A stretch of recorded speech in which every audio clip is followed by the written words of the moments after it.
오늘 저에게 주신 하나님 말씀은 로마서 15장 1절에서 3절입니다. 다 같이 합독하도록 하겠습니다.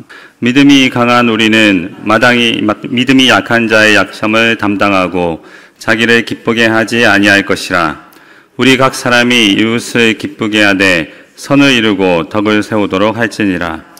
그리스도께서도 자기를 기쁘게 하지 아니하셨나니 기록된 바 주를 비방하는 자들의 비방이 내게 미쳤나이다 함과 같으니라.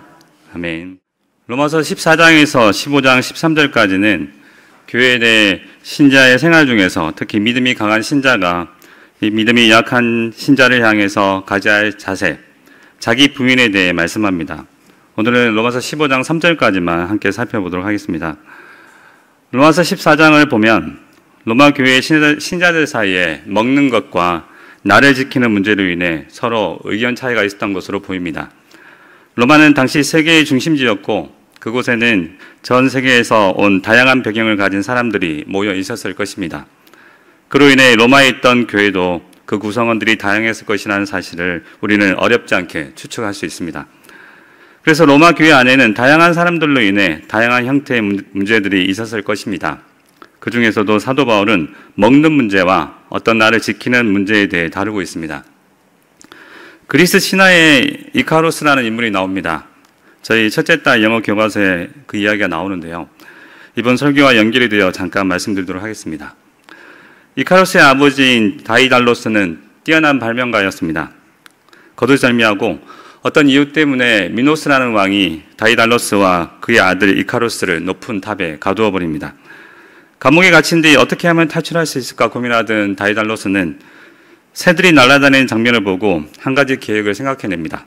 바로 날개를 만들어 새처럼 날아서 탑을 탈출할 계획이었죠. 새의 깃털을 모으고 왁스로 깃털을 붙여서 마침내 날개를 완성한 다이달로스는 그의 아들에게 한 가지 경고를 합니다. 태양 가까이 가면 왁스가 녹기 때문에 너무 높게 날지 말라고 말입니다. 하지만 이카루스는 자신이 날고 있다는 사실이 너무 기쁜 나머지 아버지의 경고를 잊어버리고 너무 높게 날아 태양 가까이 가게 되었고 결국 왁스가 녹아 날개에 붙어있던 새 깃털들이 떨어져 나가면서 결국 바다에 빠져 죽습니다. 이 신화에 나오는 이카루스의 이야기를 배경으로 두 명의 화가가 그림을 그립니다. 메티스와 샤갈인데요. 메티스는 아버지의 경고를 잊고 죽은 이카루스를 용감하고 모험심이 강한 사람으로 여기고 이카루스가 날고 있는 그림을 그렸습니다. 아마도 메티스는 아들이 없는 것 같습니다. 반면에 샤갈은 이카루스가 어리석다고 생각하고 이카루스가 추락해서 바다에 빠지는 그림을 그렸습니다. 제가 이 이야기를 들려드린 이유는 똑같은 내용을 듣고도 다른 결론을, 완전히 상반된 다른 결론을 내릴 수 있다는 사실을 보여주기 위해서입니다. 이렇게 뻔히 눈에 보이는 문제에 대해서도 완전히 상반된 생각을 할 수 있는데 하물며 우리의 신앙과 관련된 복잡하고 특히나 신자의 믿음과 양심에 관련된 문제에 대해서는 훨씬 더 많은 의견들이 나올 수 있습니다. 어쨌든 로마 교회 안에 먹는 것에 대한 문제가 있었습니다. 아마도 먹는 문제란 고린도 교회에 있던 문제와 동일하게 우상에 바쳐졌던 음식을 시장에서 사 먹는 문제로 생각할 수도 있지만 이 절에 따르면 채식주의와 관련된 것일 수도 있습니다. 고린도전서 8장처럼 확실한 언급이 없기 때문에 정확히 알 수는 없지만 어쨌든 먹는 문제로 인해 의견 차이가 있었고 그로 인해 양심에 따라 서로 어떻게 해야 할지 의견이 부딪히게 되었던 것입니다. 또한 나를 지키는 문제는 아마도 모세 율법에서 명령하는 안식일, 유월절, 무교절, 그리고 초막절 등을 어떻게 해야 할지에 대해 의견이 많이 나누어져 있었을 것입니다. 유대인 출신의 신자들은 이 절기들을 지켜야 한다는 의견을, 이방인 출신의 신자들은 주님이 부활하신 주일만 지키고 나머지는 중요하지 않다고 주장했을 것입니다. 다른 문화권에 살았기 때문에 같은 문제를 바라보는 시각이 전혀 달랐습니다. 근데 갈라디아서 4장을 보면 바울은 나를 지키는 문제에 대해 다른 말씀을 합니다. 그러나 너희가 그때에는 하나님을 알지 못하여 본질상 하나님이 아닌 자들에게 종노릇 하였더니 이제는 너희가 하나님을 알 뿐 아니라 더욱이 하나님이 아신 바 되었거늘 어찌하여 다시 약하고 천박한 초등학문으로 돌아가서 다시 그들에게 종노릇하려 하느냐. 너희가 날과 달과 절기와 해를 삼가 지키니 내가 너희를 위하여 수고한 것이 헛될까 두려워하노라. 여기서 바울은 나를 지키라고 주장하는 것을 믿음을 저버리는 행위로 언급합니다. 로마서 14장과 상반된 말씀을 하고 있는 것 같습니다. 하지만 갈라디아서에서는 바울은 복음의 핵심을 왜곡하고 있는 유대주의자들을 다루고 있습니다. 그들은 갈라디아 교회에 가만히 들어와서 날과 절기를 지키는 것이 신자의 구원에 반드시 필요하다고 선동했던 율법주의자들이었습니다.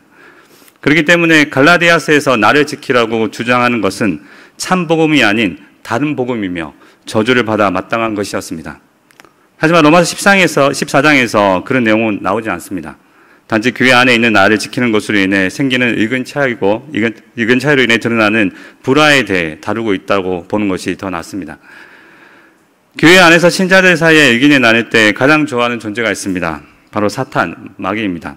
마귀는 성도들 사이에 발생하는 의견 차이를 이용해 주님의 교회에 분란을 조장하여 교회를 정말 힘들게 합니다. 그러기에 바울은 복음의 본질이 문제가 아닌 이러한 양심이나 문화적 차이로 인해 발생하는 의견 차이에 대해서 신앙이 성숙한 신자가 연약한 신자를 용납할 것을 부탁합니다. 믿음이 연약한 자들도 나름대로 자기 믿음에 따라 주님께 기쁨을 주기 위해서 하는 행동이고, 하나님 또한 이를 받으셨기 때문에 성숙한 신자들은 연약한 신자들이 더욱 성숙해져서 온전한 복음을 깨달아 한 성령 안에서 한 마음이 될 때까지 자기를 부인하고 그들을 향해 인내하고 기다리며 그들을 용납하라고 권면합니다. 게다가 우리는 다른 사람의 마음을 잘 알지 못합니다. 오직 주님만 아시지요. 우리 자신이 옳다고 생각해서 주장했던 것들이 나중에 돌아보면 틀린 경우도 많지 않습니까? 그 당시 상대방이 나보다 못하다고 생각했는데 나중에 보니 그가 나에게 양보했다는 사실을 알게 될 때 한편으로는 정말 창피하고 다른 한편으로는 얼마나 고마운지 모릅니다.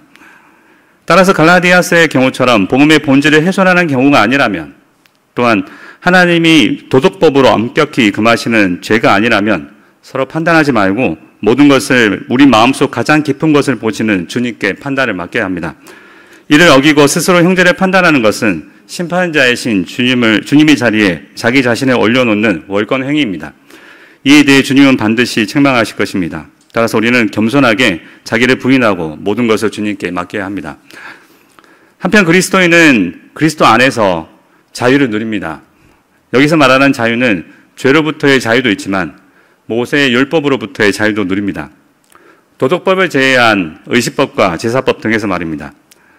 독생하신 하나님의 아들이 성육신하셔서 십자가에서 죽으심으로 우리를 구속하시기 전까지 구약시대에는 하나님께서 자기 백성에게 하나님 말씀에 순종하며 거룩한 백성으로 구별된 삶을 살아가도록 그들에게 율법을 주셨습니다.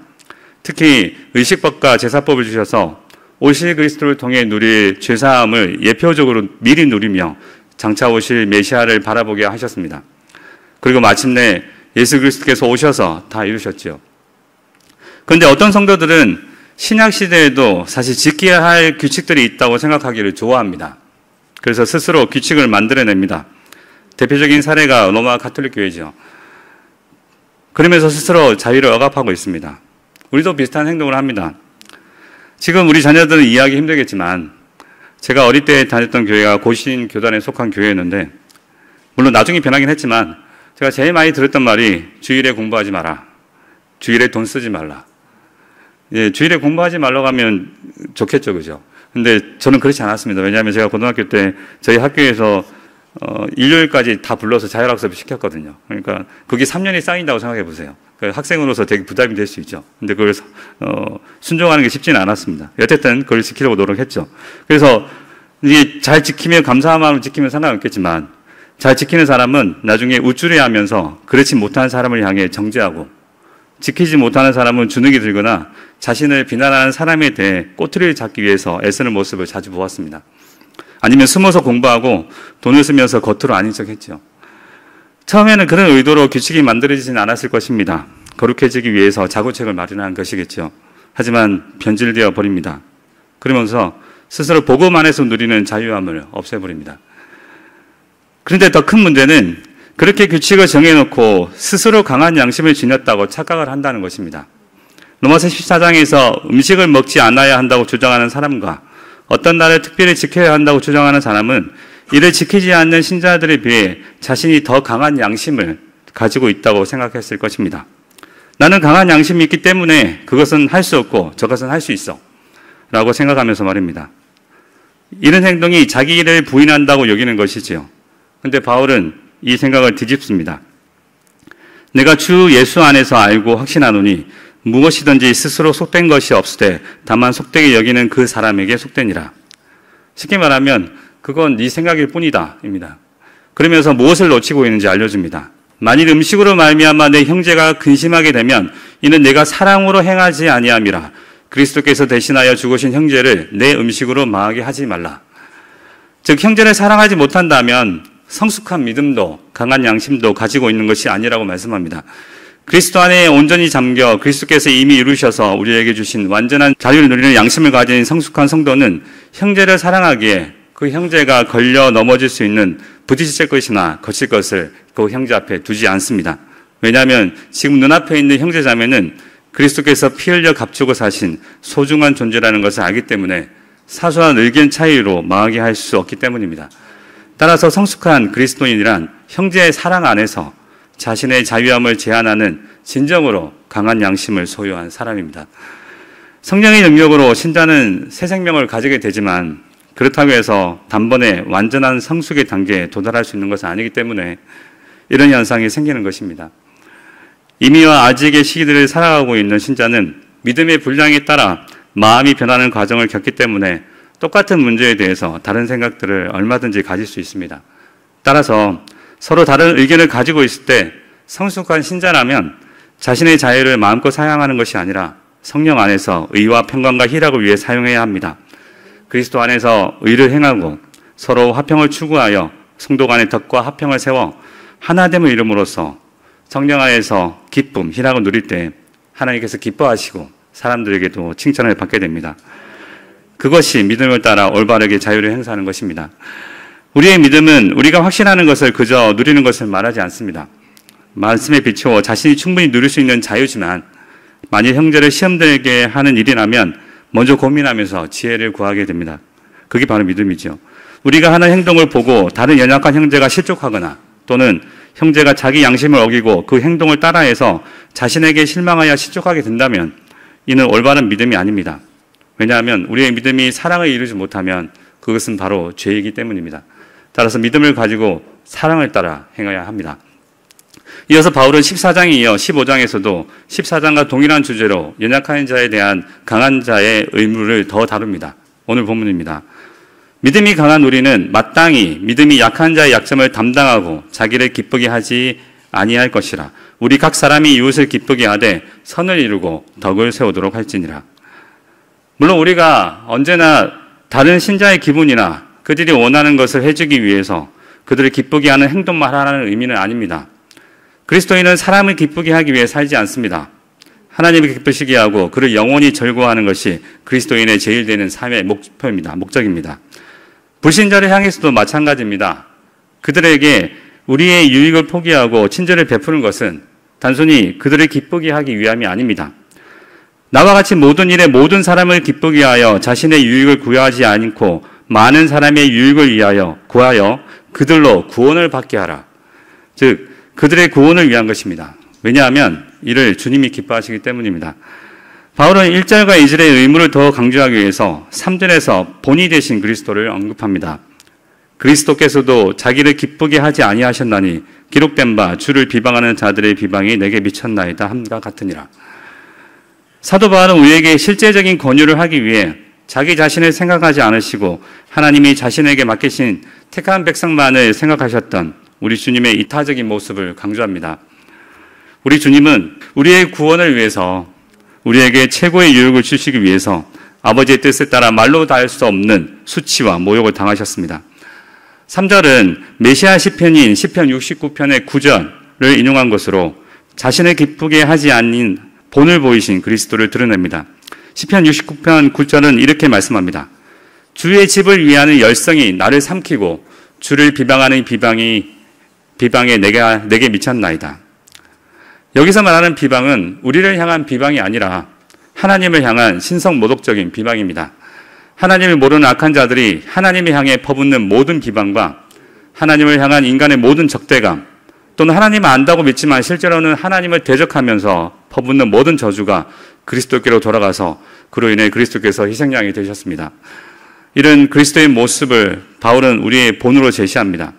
하나님을 향한 열심 때문에 그리스도께서는 하나님을 향한 인간의 모든 비방을 견뎌내시되 이에 맞서 어떠한 공격도 하지 않으셨습니다. 모든 것을 가지셨고 모든 것을 할 수 있으셨지만 하나님의 뜻을 이루시기 위해 우리 주님은 묵묵히 십자가를 지셨습니다. 따라서 이런 그리스도를 머리로 삼고 있는 신자라면, 특히 믿음이 강한 자라고 말하는 신자라면 과연 먹고 마시는 문제로 인해 그리스도의 피로 값주고 사신 하나님의 자녀를 걸려 넘어지게 하고 화평과 덕을 세우기는커녕 그리스도의 몸된 교회를 허무는 일을 해서는 안 될 것입니다. 모세는 이스라엘 백성들이 여호수아의 지휘 아래 가나안 땅으로 인도되기 바로 직전 모압 평지에서 이스라엘 백성들에게 설교합니다. 길게 2편의 설교가 있죠. 바로 그것을 기록한 것이 바로 신명기입니다. 제가 요즘 신명기를 묵상하고 있는데요. 신명기에 기록된 모세의 설교의 주제는 하나님께 충성하라. 너희 하나님 여호와는 오직 유일한 여호와시니 그의 가르침을 기억하고 순종하라입니다. 그런데 자신의 설교와 가르침에 모세가 마지막에 붙이는 말씀이 있습니다. 이스라엘 백성들이 여호와께 순종하고 여호와의 율법을 기억하고 순종할 수 있는 가장 기본이 되는 방법에 대해서 말입니다. 신명기 15장을 보면 안식년에 대한 규례가 나옵니다. 저는 이 부분을 묵상하면서 안식년 규례가 성숙한 신자들이 연약한 신자들을 어떻게 대해야 하는지에 대한 말씀과 연결된다고 생각했습니다. 신명기 15장 1절입니다. 매 7년 끝에는 면제하라.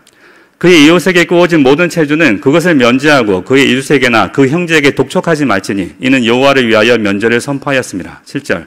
내 하나님 여호와께서 내게 주신 땅 어느 성읍에서든지 가난한 형제가 너와 함께 거주하거든 그 가난한 형제에게 내 마음을 완악하게 하지 말며 내 손을 움켜쥐지 말고 반드시 내 손을 그에게 펴서 그에게 필요한 대로 쓸 것을 넉넉히 꾸어주라.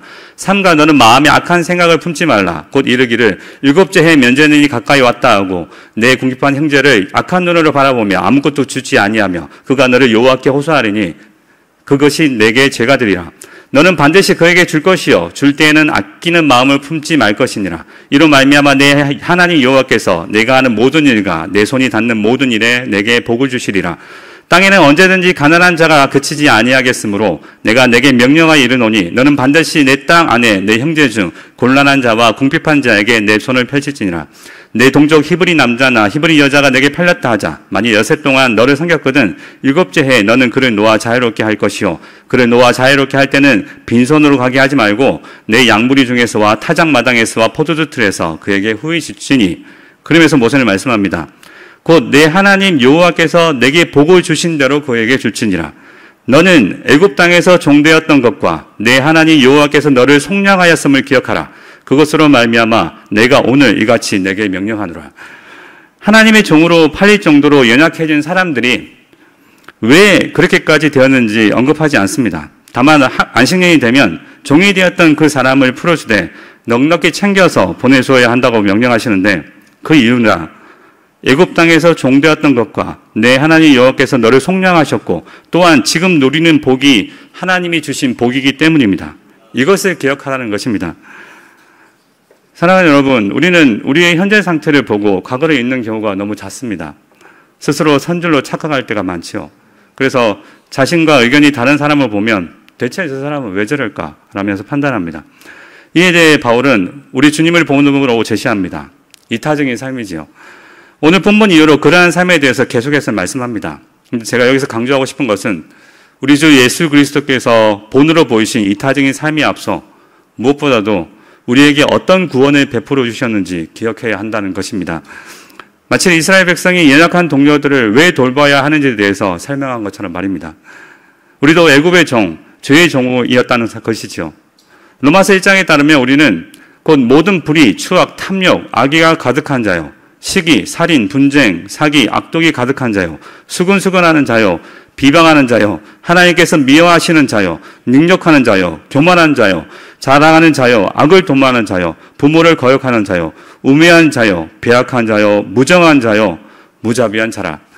3장에 따르면 기록된 바 의인은 없나니 하나도 없으며 깨닫는 자도 없고 하나님을 찾는 자도 없고 다 치우쳐 함께 무익하게 되고 선을 행하는 자는 없나니 하나도 없도다. 그들의 목구멍은 열린 무덤이요 그 혀로는 속임을 일삼으며 그 입술에는 독사의 독이 있고 그 입에는 저주와 악독이 가득하고 그 발은 피 흘리는데 빠른지라. 파멸과 고생이 그 길에 있어 평강의 길을 알지 못하였고 그들의 눈앞에 하나님을 두려워함이 없느니라 함과 같으니라. 시편 69편 9절에서 하나님을 향해 저주를 하고 비방하던 사람들의 우리 또한 포함되어 있었습니다. 그로 인해 우리에게는 영원한 저주가 임할 수밖에 없었지만 이 모든 비방을, 모든 수치를 그리스도께서 감당하시고 우리를 속량하심으로 우리를 의롭다 하셨습니다. 모든 사람이 죄를 범하였음에 하나님의 영광에 이르지 못하더니 그리스도 예수 안에 있는 속량으로 말미암아 하나님의 은혜로 값없이 의롭다 하심을 얻은 자 되었느니라. 사랑하는 여러분, 왜 우리가 연약한 자들을 향해 인내하지 못할까요? 그것은 가장 먼저 우리가 어떤 은혜를 받았는지 잊고 살아가기 때문입니다. 기억하지 못하기 때문입니다. 우리 주님은 근본 하나님의 본체시지만 죄인인 우리들을 위하여 자신을 비워 종으로 오셔서 사람으로 사셨고 자신을 낮추시고 십자가에서 죽기까지 복종하셨습니다. 자신의 기쁨을 위해 살지 않으시고 죄인인 우리를 대신하여 비방당하셨습니다. 그런데 우리는 이런 주님을 기억하지 못합니다. 그런 상태라면 과연 이미 임한 하나님 나라를 얼마나 누릴 것이며 또한 죄와의 싸움에서 얼마나 긴장하고 살아가겠습니까? 사랑하는 여러분, 성숙한 신자가 되기 원하십니까? 자기를 부인하신 주님의 모습을 담고 싶으십니까? 그렇다면 가장 먼저 자기 자신이 어떤 존재였는지를 기억하시고 얼마나 큰 은혜를 받았는지를 기억하시기 바랍니다. 허공에 울리는 허무한 꽹과리 소리같이 반복적으로 무의미하게 구원에 대해 감사를 내뱉는 것이 아니라 우리 주님의 십자가 보혈을 생각함에도 무덤덤한 자신을 바라보며 문제의식을 느끼고 간절한 마음으로 성령을 구하고 성령을 따라 철저히 회개하며 구원의 감격을 회복하는 우리가 되어야 할 것입니다. 그러할 때 우리 주님이 보이신 본을 따라 우리는 주님 안에서 자기를 부인하고 자신보다 성숙한 성도를 보며 더욱 성장하기를 바라며 주님께 더 충성하게 되고 또한 연약한 자를 보고 참고 인내하며 그들이 그리스도의 장성한 분량까지 성장하도록 인도하여 우리 주님과 하나님을 기쁘시게 할 수 있을 것입니다. 이러한 성숙한 믿음을 가진 그리스도의 보혈교회 성도님들 되시기를 우리 주 예수 그리스도 이름으로 축원드립니다. 아멘. 하나님 아버지, 우리가 자기 부인을 외치고 형제 사랑을 외치지만 막상 그 근원이 어디에서 왔는지 잊어버리고 살아갈 때가 많습니다. 그러기에 자연히 회개가 사라지고 감사도 사라지고 모든 것이 힘겹게만 느껴집니다. 아버지, 우리의 어리석음을 회개하오니 용서해 주시고 우리에게 주의 영을 부으사 우리에게 구원의 기쁨을 다시 회복시켜 주셔서 우리 주님의 모습을 따라 남을 위하여 삶을 살아가는 그러한 성숙한 신자로 성장할 수 있도록 인도하여 주시옵소서. 감사드리며 살아계신 우리 주 예수 그리스도 이름으로 기도드립니다. 아멘.